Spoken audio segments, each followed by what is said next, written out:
If they did, if a woman had a coin, had 10 of them, what it was probably was her dowry, which was probably a part of a necklace that carried 10 coins. This was the value that she had to bring into her marriage.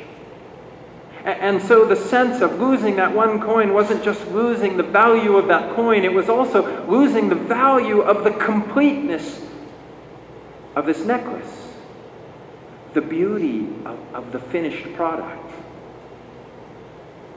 That, I think, is something to meditate on, to think about.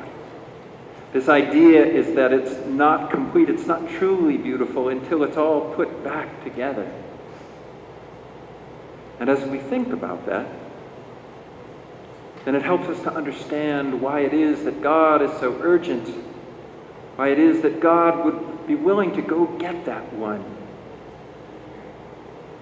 This is important because I think so often, so many people, even today, still, for whatever reason, think like those Pharisees and those scribes.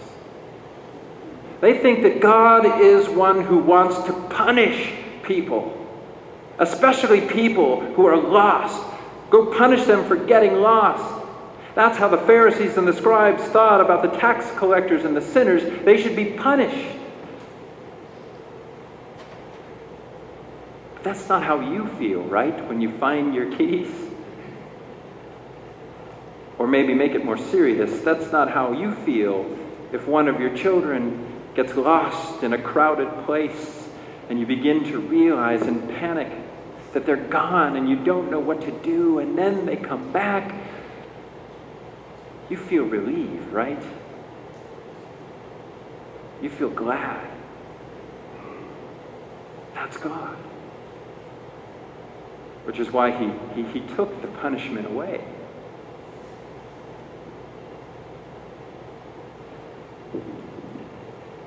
I think one of my favorite verses in this whole two stories is an obscure little verse. It doesn't even feel like a verse. It's verse 5. And it's Jesus. It's the two parables. It's the one where the shepherd finds the sheep. And this is the way Jesus talks about it.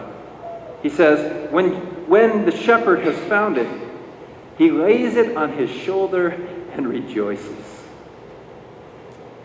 See, he didn't say, oh great, now I got to pick up this lamb and carry it on my shoulders all the way home, right? That's not what he said. It says he rejoices. It was a labor of love. You know what I think this is a reference to? I think it's a reference to the cross.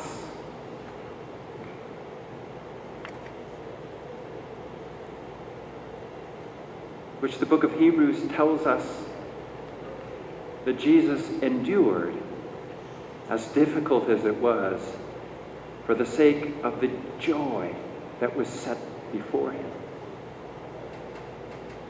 It helps us to understand that even as Jesus was suffering and dying on the cross, he had this picture in his mind, this vision,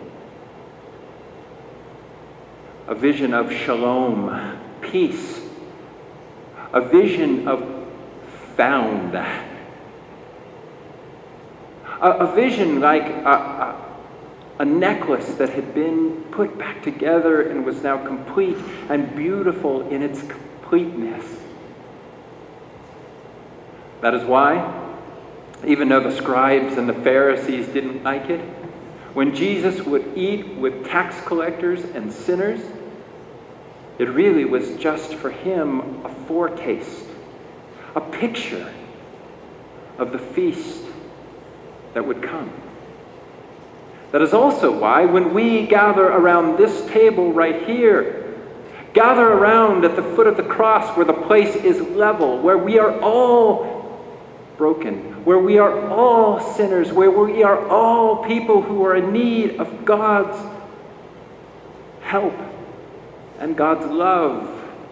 That is why when we eat that bread and drink that wine or that grape juice, it really is just a foretaste of the feast to come. And it's the picture that Jesus has in his mind when we gather and do it. That is why we can rejoice. We can rejoice because God knows who we really are. Really, who we really are. And he loves us anyway. We can rejoice because the burden of being the Pharisees and the scribes has been taken off our shoulders. We don't have to be somebody who we're not. We don't have to pretend. We don't have to judge ourselves or anybody else. We've been set free from that. Set free simply just to love. And we can rejoice in that. We can rejoice.